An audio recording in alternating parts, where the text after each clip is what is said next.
Today we have Kristin Bernhard from the Governor's Office, who is going to talk about some of the Governor's interests and priorities, and hopefully answer some questions from you as well.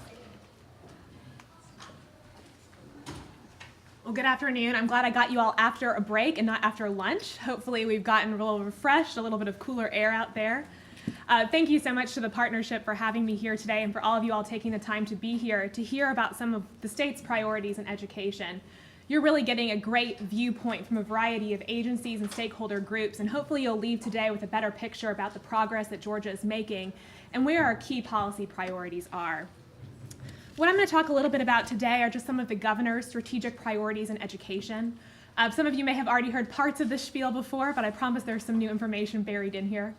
When Governor Deal took office, he set out on a strategic planning process for the entire state, looking across all of the state agencies and how they were grouped together and setting strategic priority goals for each group of agencies.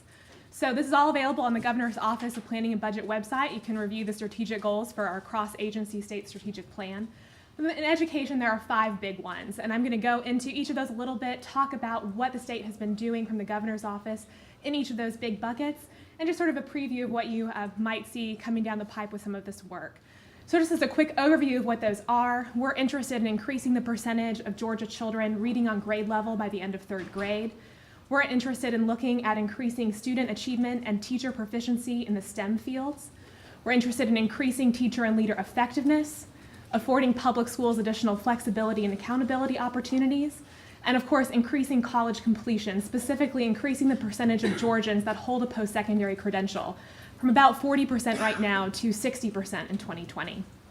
So to delve into each of those a little bit more, the first priority around 3rd grade reading is really looking at that whole early learning perspective. What are we doing from birth until 3rd grade that ensures children are ready, that they've learned to read during those early years and now are reading to learn, particularly as we make this transition to Common Core, which requires a much more robust understanding of how to read, particularly in the informational texts and across disciplines. So within the big bucket of early learning, we sort of have 2 big items that I want to talk with you all about. The first is, of course, Georgia's pre-K program, and it was a big year for Georgia pre-K. The National Institute for Early Education Research awarded Georgia 10 out of 10 on the 10 quality indicators they look at. That was only we were one of 5 states out of 39 that have these programs that made a 10 out of 10, which is very promising for Georgia's earliest learners. We also have some very early data about some longitudinal research being done on Georgia's pre-K program that shows that in almost every single area, from language, mathematics, to social and emotional, students that go through a Georgia pre-K program end the year above their national peers, even though they may have started below. So with all that good news to share, you've probably already heard Governor Deal is adding 10 days back to the pre-K calendar this year, restoring us to the full 180 school day. That will also be about a 4.8% raise for Georgia's pre-K teachers. And we think this is absolutely great news and certainly solidifies what we know about this program. It's working and creating better outcomes for our youngest learners, and ensuring when they go to the Department of Education, they're ready to learn when they get to kindergarten. We've also been working on the Reading Instruction Mentor Program. This was announced last year in Governor Deal's State of the State. This is 15 reading instruction mentors working in 22 school districts and 1 state-approved charter, touching approximately 650 teachers all across the state. This is from Clayton and DeKalb here in the metro area to Richmond and Jefferson County, all the way down to Thomasville, Vidalia, Clay, and Calhoun school systems. What these reading instruction mentors doing is they're serving as reading coaches for the teachers. They're helping our earliest teachers from pre-K through 3rd grade learn how to teach reading and literacy skills better, helping them perform universal diagnostic assessments on these young readers so that we can catch problems when they're happening early, and helping them find new instructional techniques so that rather than doing the same thing that wasn't working before, we're trying something new and catching these issues early and hoping that these children, again, meet that critical benchmark by 3rd grade. So the Reading Instruction Mentors, again, are a statewide program. While there are only 15 of them, I think you can see that the impact is rather large. And we're really enthusiastic about the results we'll see at the end of the school year from these schools that were able to pilot this program. We hope that this was a program that will be continued and that we'll be able to keep these reading mentors in the schools where they've been serving and expand as we improve capacity in those schools where they already are. We did focus in on schools that were among the lowest performing in the state on reading. We wanted to find areas where we had the greatest opportunity for growth, and particularly those districts that were struggling in this area as defined by the 3rd grade reading score on the CRCT. The second big bucket, as I mentioned, was STEM education. We have a couple of initiatives going on in here, and since I know we have reporters from around the state here in this room, I wanted to draw on programs as much as possible that are working outside of the metro area, so you can see that when we're talking about STEM education, it's not something specific to Atlanta or specific to right where we are here, but that we're really trying to reach out to ensure that all students across the state have access to these opportunities.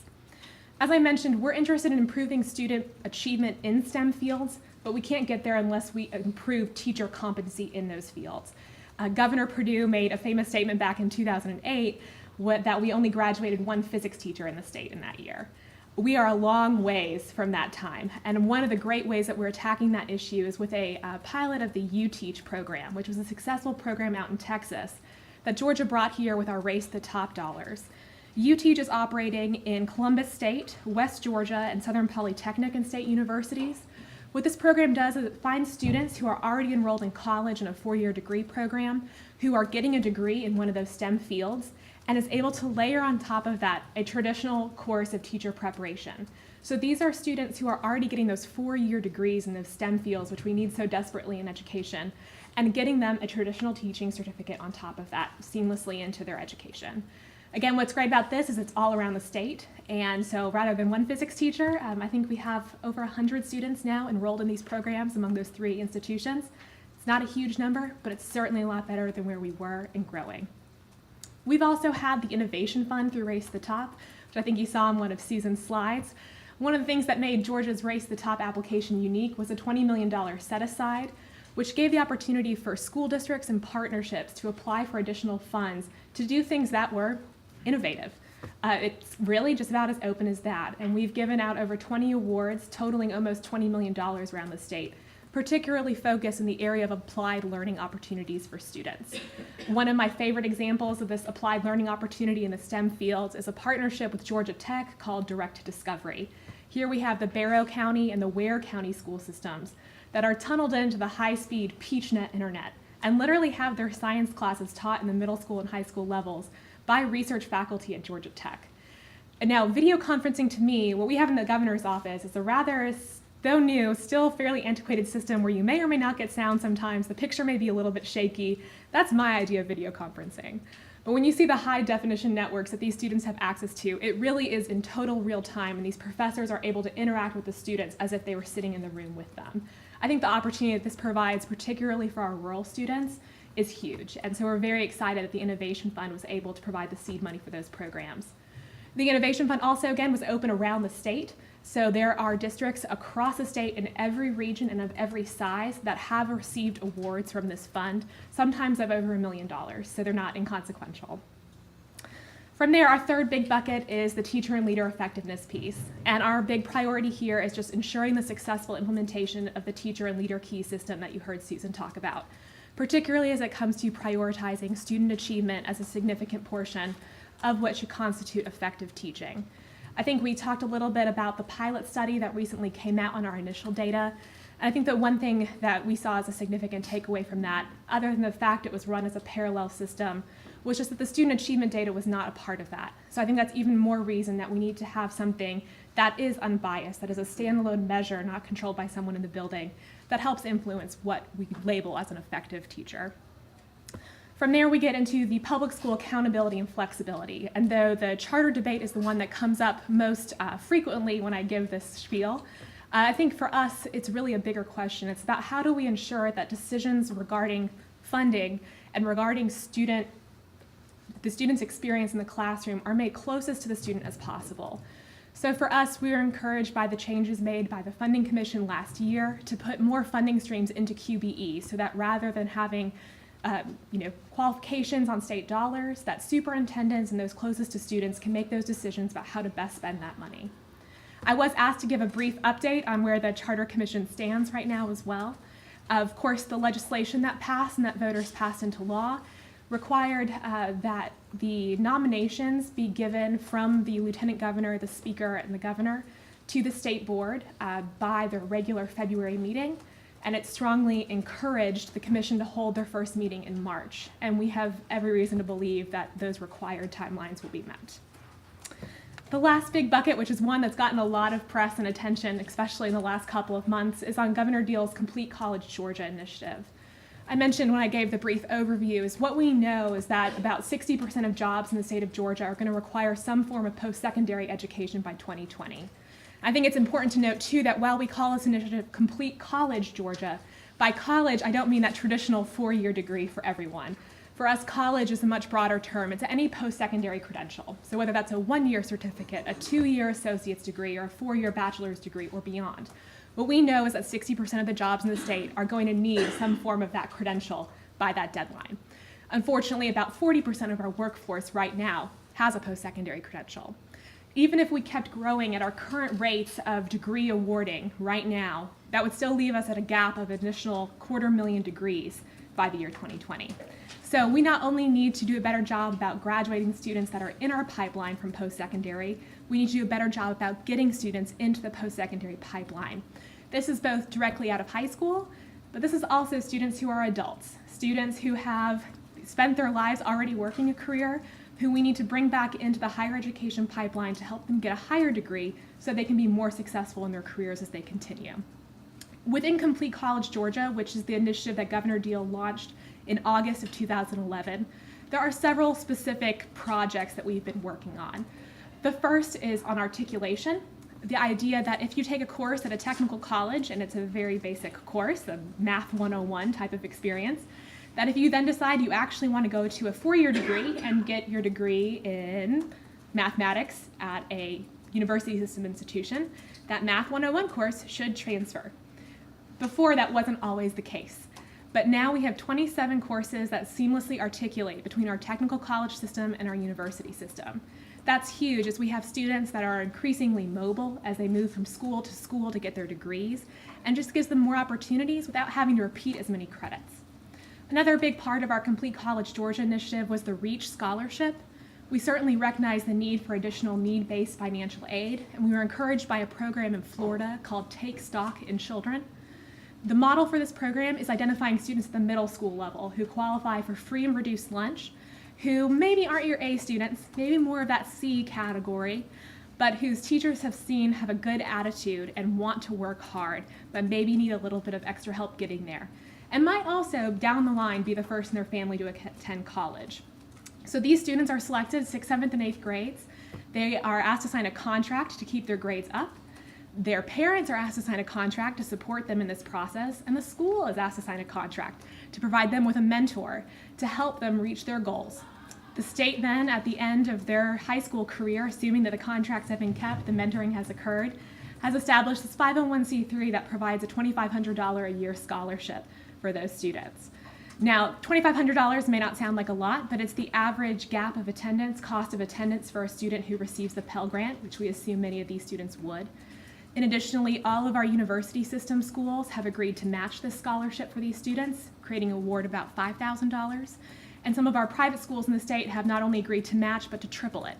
So some of these students stand to gain up to $7,500 a year in college tuition, all for being identified as a student with potential in the middle school years. What a great carrot to hold out to them, even more of a reason to get through that high school education and get that degree. We've also set a precedent in the nation for completion plans for the state. Governor Deal asked every institution, public higher education institution, to submit a completion plan detailing how they would meet that goal of producing an additional 250,000 degrees. And Georgia became the first state in the nation this past fall to have a completion plan from every public institution. So we were very proud of that. Like most plans, they are works in progress. They are done now, but they will be continuing to evolve and to grow as our demographics change, as we begin to meet our goal, and as we begin to have shifting priorities as workforce needs change and the types of degrees we need to expect institutions to produce shift with those workforce priorities. And the last one, that's the piece that's gotten probably the most press, is the Higher Education Funding Commission, which Governor Deal appointed last fall. The role of this commission was to study potential opportunities for the state to transition to an outcomes-based higher education funding formula. Right now, the state awards state dollars to the systems based on enrollment. How many students show up? That is how the dollars are received. What we're interested in looking at, though, is how are students progressing? Are they meeting critical degree benchmarks, like earning 15 hours, 30 hours, or are they actually earning a credential of some kind? That should be our ultimate goal, while still maintaining, of course, that laser-like focus on quality so that we're not diluting what holding a degree means and we're truly meeting that workforce development imperative. This commission released recommendations last month. They are recommendations. The higher education funding formula is not in statute. It is only a method by which we allocate dollars through policy. So it'll be an opportunity for the governor, legislators, and higher education leaders to talk about how best to make this transition. The commission's recommendations included creating a revenue neutral base in fiscal year 2015, and then transitioning 100% to outcomes-based funding in fiscal year 2016 and beyond. So that is the governor's state strategic plan education in a nutshell, along with some highlights of what we expect to see coming and hope to be continuing over the next year. Of course, Lori is sitting in the front row, which is our other big education news as well, especially on the college completion side, which is the story she broke, that the HOPE Award this year will be, in the governor's budget, is a recommended 3% increase as to what students receive. We think this shows that, of course, 2013 is the year that the Hope Scholarship would have been bankrupt if reforms were not made in 2011. So this is very big news, and we think it shows we made the right decisions and that we are managing the scholarship in a fiscally responsible manner, and hopefully we'll have more good news to share. So hopefully I did my best to get us back on track. I'm happy to take questions on what I talked about. I saw a hand up here in the front first. On the HOPE, Sure. I mean, tuition has gone up more than 3%. Right. So what does that make what percentage of tuition will that cover? So it depends on what type of school a student attends. So there's not one flat amount for the HOPE Scholarship. It depends whether you're at a 4-year research institution and which ones, and whether you're at a 2-year state. Basically, what a student got last year will be increased by 3% in terms of what they received this year. You know what, I mean, when it was first shifted, it was supposed to be 90% of the previous year's Right. cost at a 4-year school. I mean, I know it wasn't tied to that, but that's just the way it worked out. Do you know where that percentage would be now for like University of Georgia? I don't have that number off the top of my head. I can get it for you though. What this is though is that 90% factor rate was what we decoupled from tuition back in 2011. Right. So this is a 3% increase atop that 90, and it's separate from tuition now. So tuition might increase more, it might go down. That is independent of our focus on what the lottery fund can support in terms of HOPE Scholarship payouts. So I hand back there first, and I'll go over there. Does the governor support, as I noticed Representative Lindsay's is last on the agenda here, does he support the Representative Lindsay's parent trigger bill, the bill that would allow parents to form their own charter schools more easily? Our office's policy is not to comment on pending legislation, so unfortunately I'm unable to answer there. We'll see what the legislature does on the issue. Over here. I just have a quick question. I don't know if you would have an answer to this, but what's the waiting list for pre-K? I mean, do you have any idea of how many kids that want to get into pre-K are not getting in because of funding issues? Well, I'm so glad Reg Griffin, our friendly decal communications officer, is here. I'm so glad I have my BlackBerry. I will get you an answer on that. Of course, that's always an interesting issue because where we have the most demand for Georgia pre-K, we don't have enough suppliers to offer those classes. We have that unique partnership that pre-K is sometimes offered in a public school and sometimes offered by a private provider who may run other early childhood learning services. So what we're especially interested in right now is, Reg will get you the exact number soon. I know there's lotteries everywhere, so that's a good basis of how many people have signed up based on how many get in.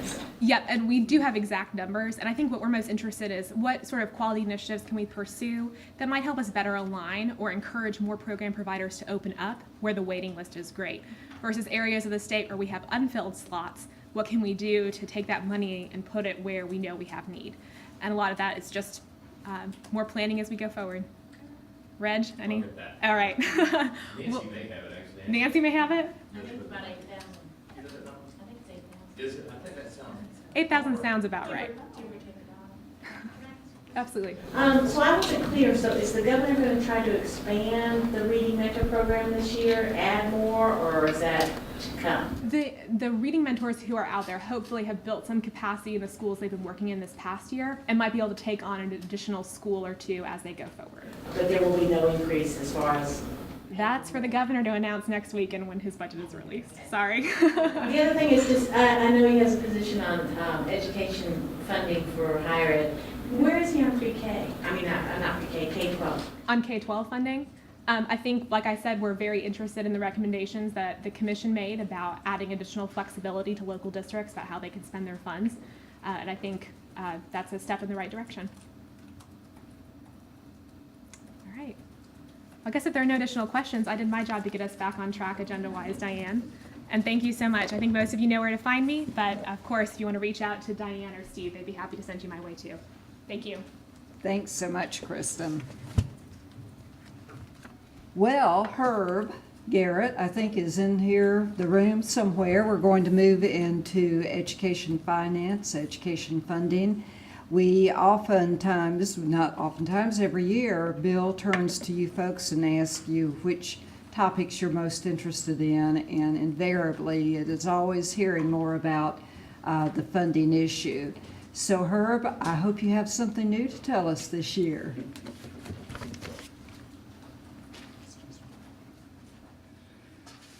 Thanks, Diane, for inviting me to talk about this always stimulating topic. To those of you whose faces are familiar that come to this year after year, it's good to see you again. To those of you who were here the first time, I hope to have a chance to meet you and interact with you over lunch. And I'll go ahead and preface this by saying I'm looking forward to this next 30 minutes or so, but it'll be the last one. I've got one foot out the door and the other one on a retirement banana peel, so come June, I'm not doing this anymore, so be gentle with me if you don't mind today. This event, of course, as Kristin mentioned, is earlier than in previous years, so in previous years, we've been able to at least have the governor's budget document to talk about, and we don't have that this year. So what it requires, I think, on my part, at least a little bit, is a little bit of crystal ball gazing, and so if you don't mind, I'll do that. And in all honesty, there are some gazes into that crystal ball where it's not cloudy at all. It's pretty clear to see what's going to come.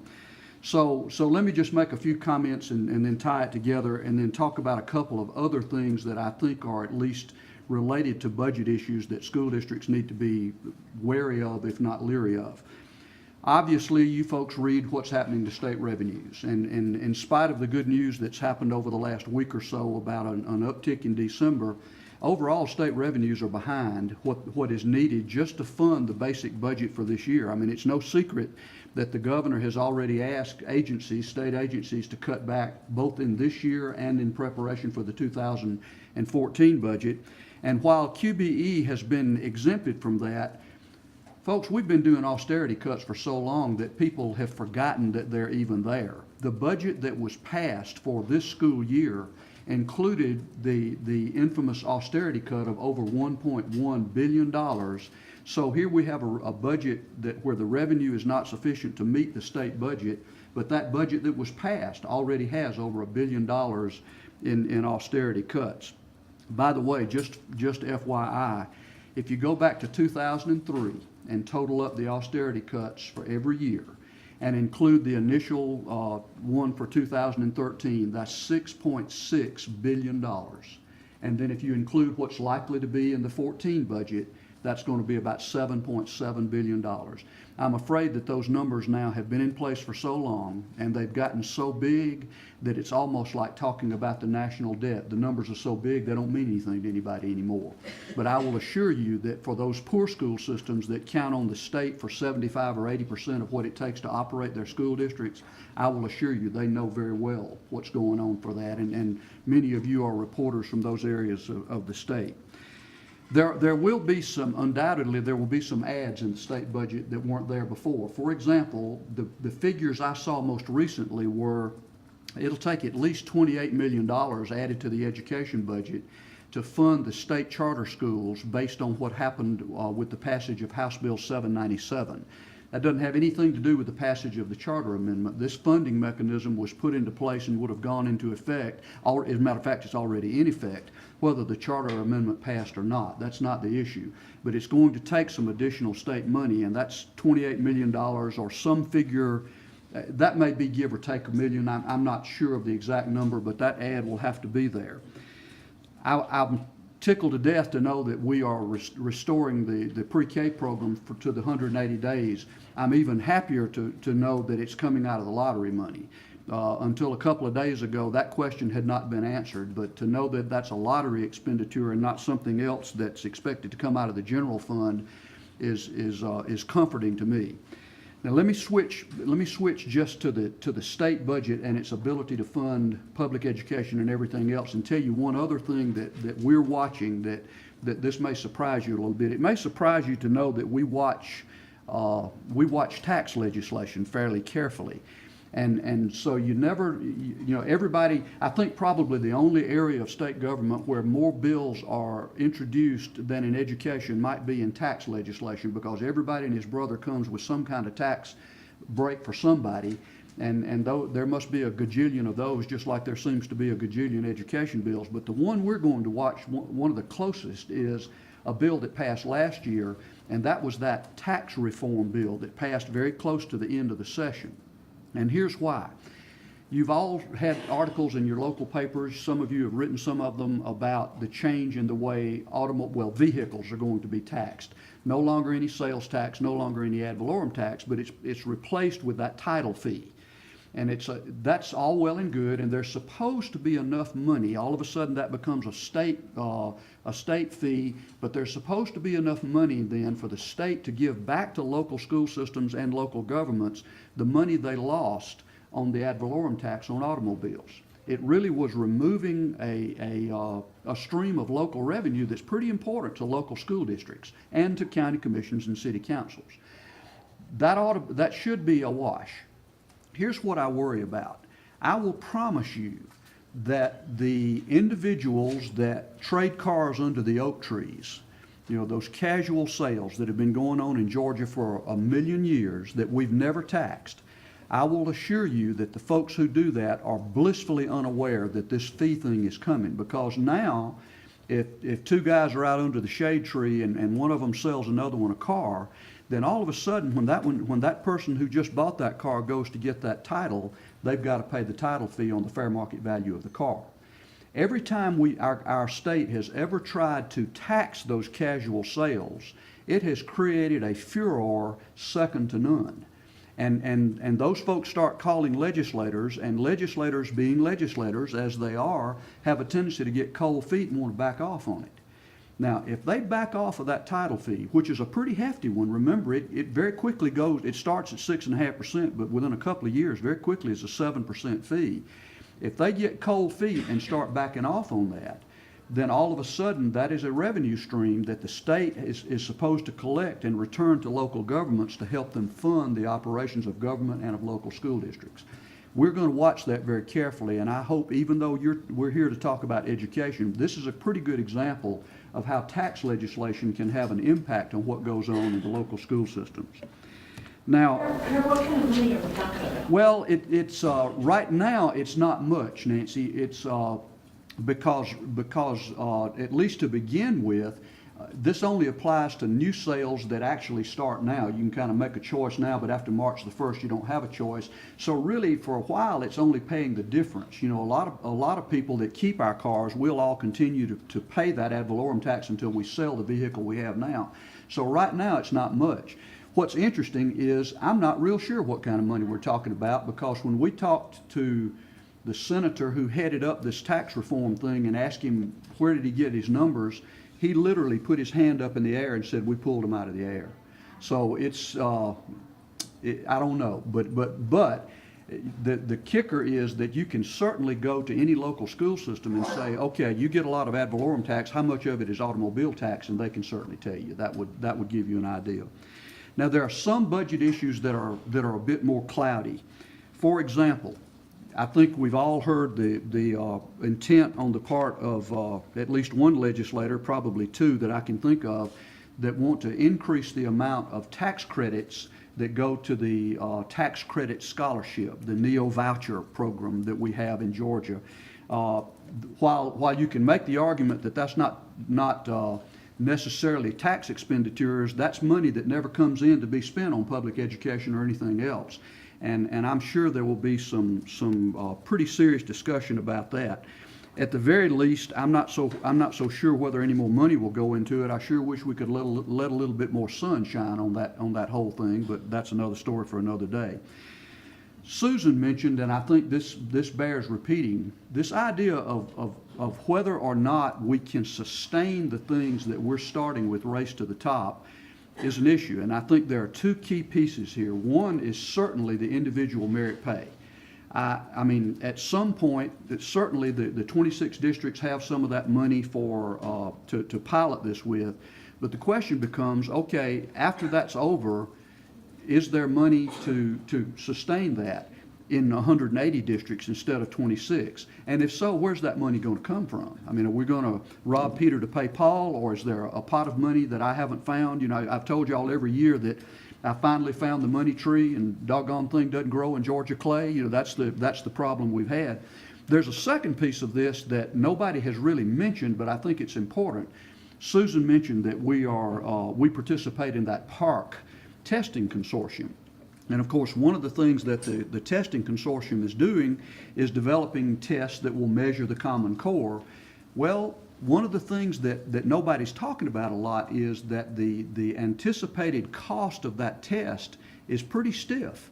The last number I heard was something in the neighborhood of $15 per student. I may be off on that. Is that right, DOE folks? Well, folks, we've got legislators who already think that we spend way too much per student on testing, and I can promise you it's not anything close to $15. So even if we were to do away with all the testing we have, the CRCTs and the end of course test, which by the way would undermine that whole CCRPI, even if we did away with that and took every dime of that testing money and put it toward the PARC test, that might not be enough to pay for the PARC test. We've got a fiscal issue there. There's a philosophical issue because there are people who believe that we're spending far too much on testing, but there's a fiscal issue there too. Where will the money come from to do that? And then of course, there's one that right now hadn't amounted to all that much money, but it's getting bigger by the day. There's a big push this year to change the flexibility and accountability stuff. If y'all attended any of those funding consortium meetings, you know that Representative Mike Dudgeon is sort of leading that charge, and it appears to me that the idea is to do away with the IE square thing and then force systems into different levels of flexibility, but not force, incentivize. I think that'd be a better word. I really mean that. I don't mean force, but it's clear that the highest level of incentive is to try to incentivize systems to become charter systems. Y'all know that's Lieutenant Governor Cagle's baby, and that's been something he's pushed. But remember now, a few years ago when they were developing all this, at the last night of the session, one of the little adjustments that was made to that IE square legislation was to add a per pupil amount of financial incentive to systems that became charter systems. And that even though it's a percentage, that amount was meant to be about $100 per child. If you chose to be a charter system, about $100 per child. Well, as long as the systems that were doing that were the Mariettas and the Gainesvilles and the Warren counties, you know, the smaller districts, then adding a little bit of that money, well, it wasn't too big a deal. But now all of a sudden, you know, Fulton County's a charter system. So all of a sudden, that's almost $10 million just like that. Well, if you start adding systems and adding systems and adding systems to the charter system, the question becomes, if we're talking about sustainability, can we sustain that little extra incentive, I guess, for systems to become charter? And then, of course, one of the elephants in the room that nobody talks about anymore, we haven't talked about it in 4 or 5 years, and certainly the Page and GAE folks would echo this, is what about raises? I mean, state employees and teachers haven't had raises in years, and I don't see that on the horizon. I mean, that's sort of I don't know that that's that cloudy. Maybe that goes back into that part of the crystal ball that was sort of clear. Most of the impact from those recommendations of the Funding Commission that Kristin mentioned most of that is a year or two away. A lot of those things don't really kick in. I mean, some of it, the equalization formula is already there, some of the nurse funding and that sort of thing. But I think the questions that y'all need to ask in this year and in future years, you'll be able to tell the support for that by what the governor includes in his budget.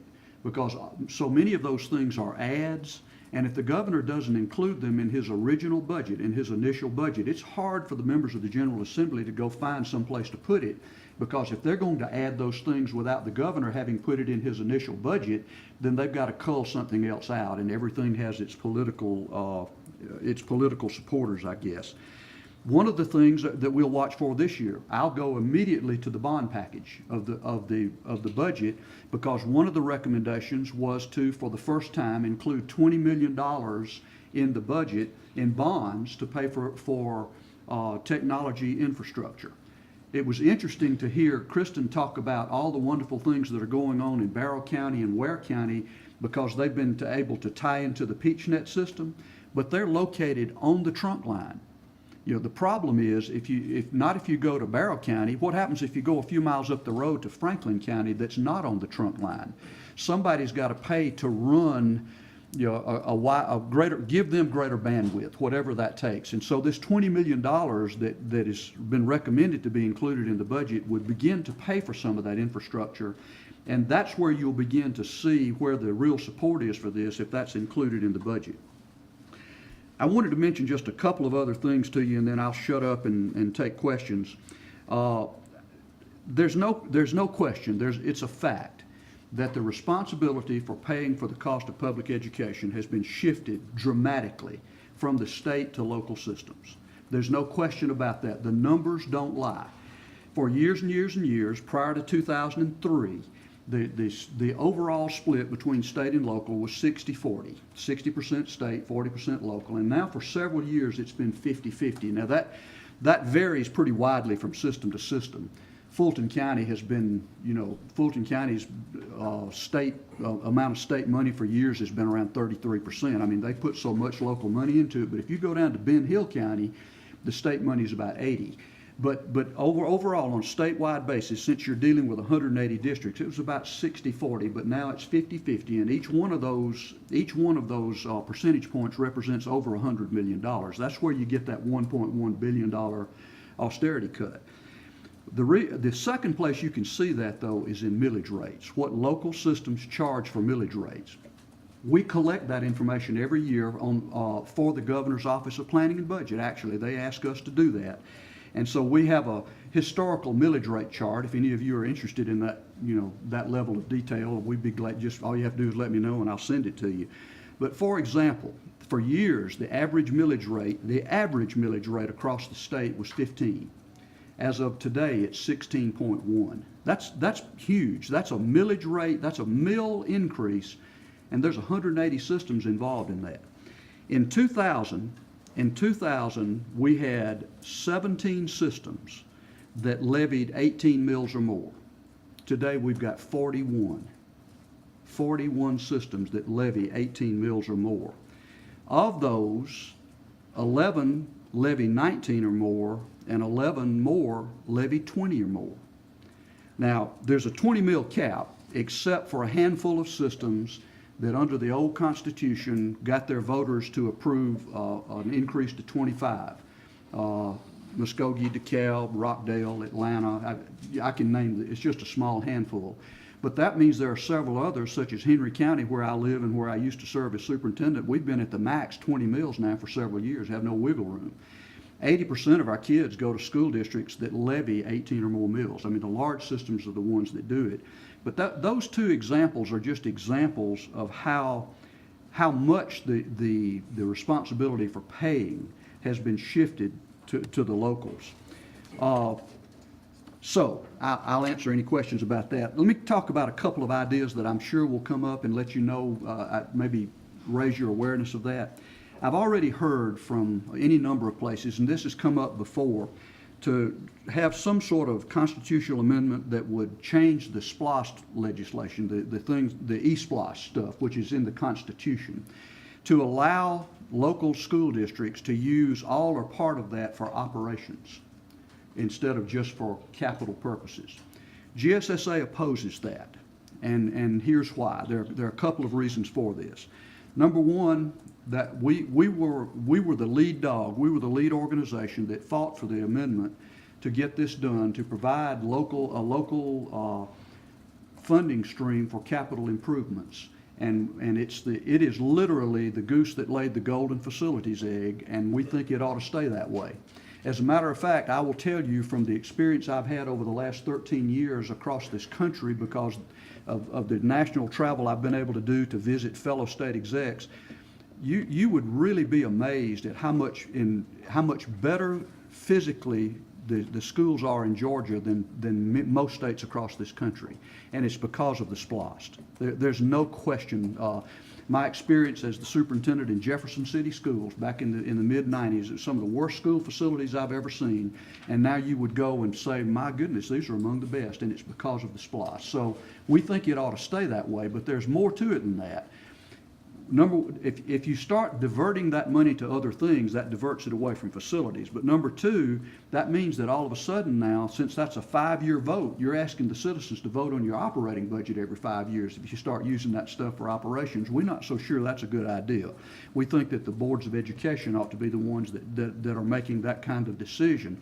So we are, we think that maybe ought to stay like it is. What I would offer as an alternative, we have 10 systems in the state of Georgia that have a 1 penny sales tax that they are allowed to use for operations. It goes back, they were grandfathered in under the old Constitution that was changed in 1983.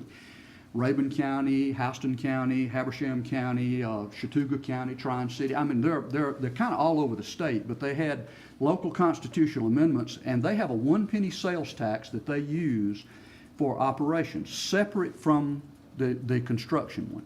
It's permanent. It doesn't require any sort of a revote. In those 10 systems, the average millage rate, now remember I told you the average millage rate across the state is 16.1. In those systems, the average is 10.3. And not a single one of them has a millage rate even as high as the state average. Not a single one of them. It allows, now, so the good news is that if we could do that sort of thing, it would give property tax relief. It would provide some property tax relief to the citizens. The second piece of it, though, is that, a different local funding stream does no good if we keep in place the 20 mil cap. Now, all of those systems that have the 1 penny sales tax cannot raise more money by a combination of millage rate and sales tax than they would raise by 20 mils.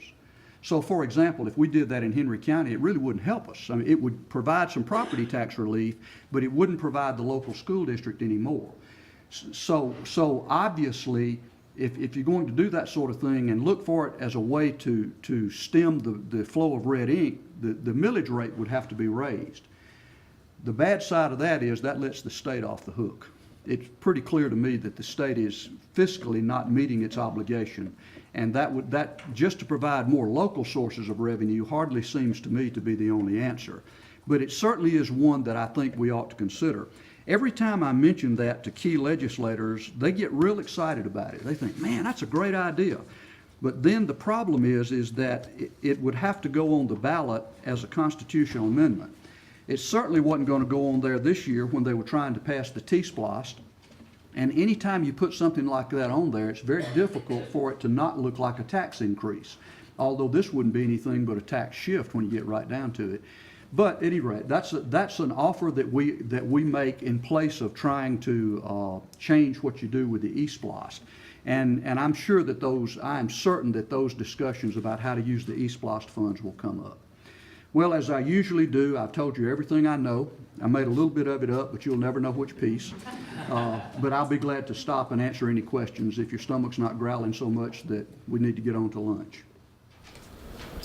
What do you all think about this bill to arm principals?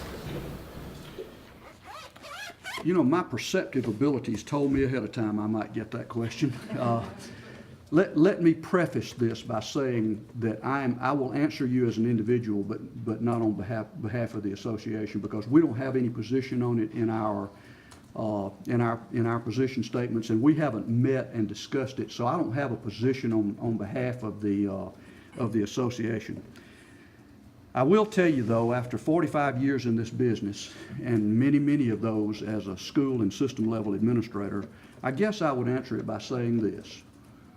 So we're talking about having a loaded gun in a school in possession of a person with minimal training. What could possibly go wrong? I would never recommend that to a Board of Education. Now, on the other hand, I suspect there are some of my colleagues who might feel differently about that, but on a personal basis, I'm not sure that's a good idea. I don't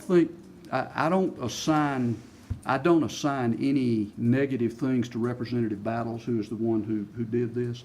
Matter of fact, he talked to one of our superintendents. He said he talked to two. He didn't really talk to but one, but that's another story for another day. But you know, that came out of a conversation with a superintendent that said, you know, this is getting out of hand. We got to do something. And I guess Representative Battles is doing what anybody would do. He's trying to do something, and I applaud his desires. I'm just not so sure. Boy, this is a hot topic, isn't it? It's a tough one. The training component in his bill, the 6-week peace officer training course, you don't think? Well, you know, I can't get past the point. I was talking to one of my colleagues, and we were talking about this very issue. And okay, I'm an old, worn-out superintendent, but I've done it recently enough that in my mind I started putting names and people with this.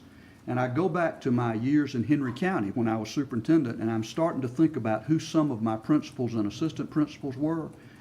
And I just can't see, even training, I just can't see some folks ever being in a position to be able to do that. I saw an interesting thing yesterday where some of the police agencies were saying, okay, so we've got a crisis in a school, and you've got an armed school administrator who's out, you know, Wild Westing or whatever you do, and we come roaring into school to try to address the issue. How do we know that person's on our side or against us?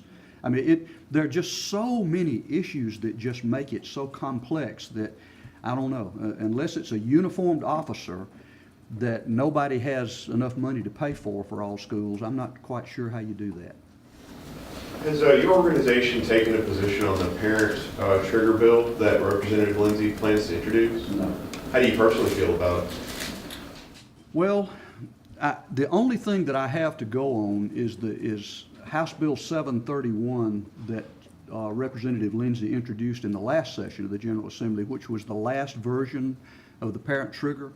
So if y'all haven't looked at that, that'll give you a little bit of a heads up, I think, on where he's headed.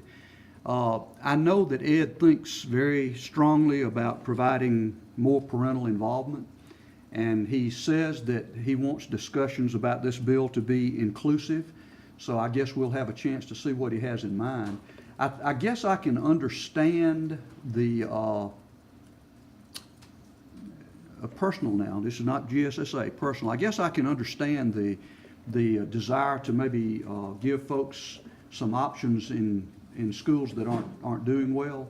But one of the things that he included in his last version, and he seems to indicate, at least all I've seen, and I haven't talked to him, all I've seen is what I've read, that he wants to do it on a broader basis than that. In his old bill, I believe he had a thing in there that said that parents could do this if a school had been in existence for 10 years, if I remember correctly. And that was the only criterion. And that makes no sense to me. Why would you do that? I mean, why would you why would you put that out there for that level of change just because a school's been around for 10 years? So I think, As opposed to performance. yeah, as opposed to performance. So I think there are just more to come on this. I guess we'll just have to see where the discussion goes on it. You mentioned the park test. First of all, how many school systems do the ITBS right now? Is that every? No, that's voluntary, and I don't know. Sorry, okay, because I was thinking, could they just switch out, said ITBS, do the park? Is that something, is it? Well, now, I don't want to get too much down in the weeds and try to fool you into thinking I know more about testing than I do, but the difference in the two is that the ITBS is a norm reference test. It's normed.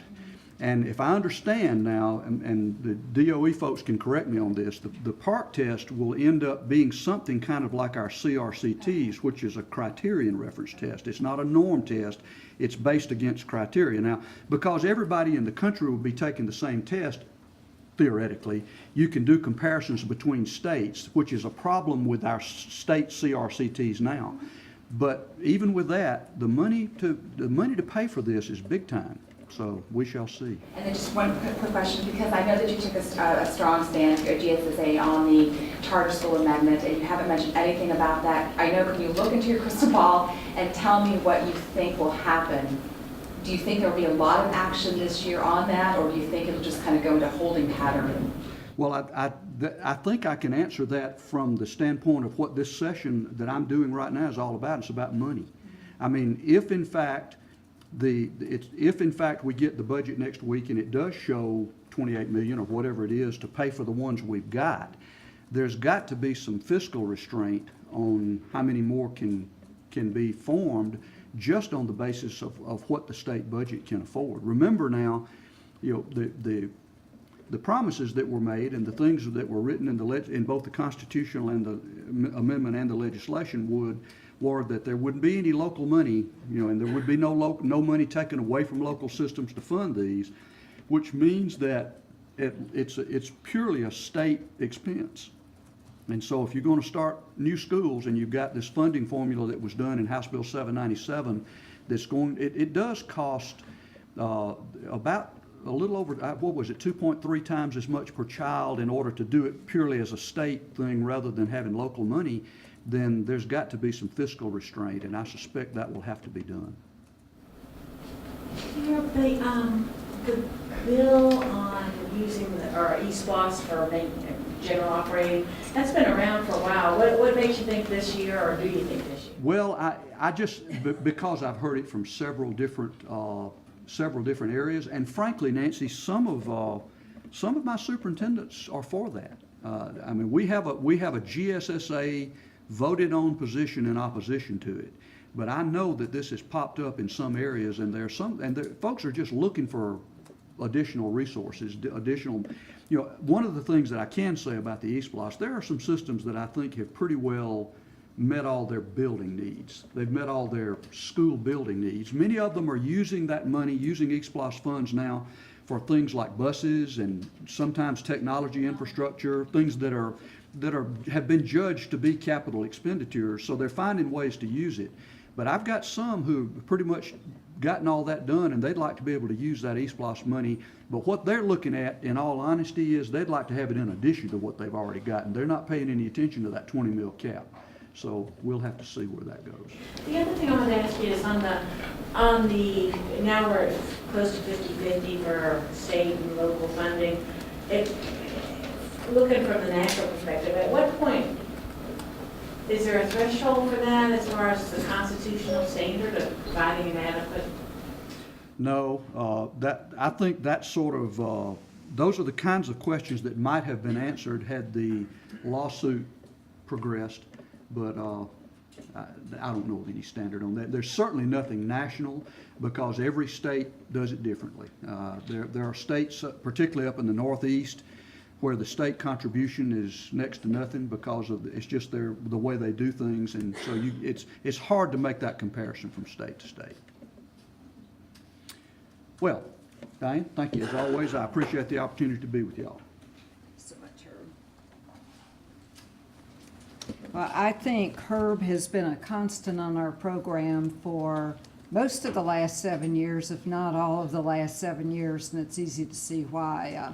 Funding is a big issue, and I can't think of anybody more knowledgeable. So from the partnership, knowing that this is Herb's last year, we want to thank you for everything you've done, bringing the knowledge to this session as well, and keeping an eye on the dollars for us.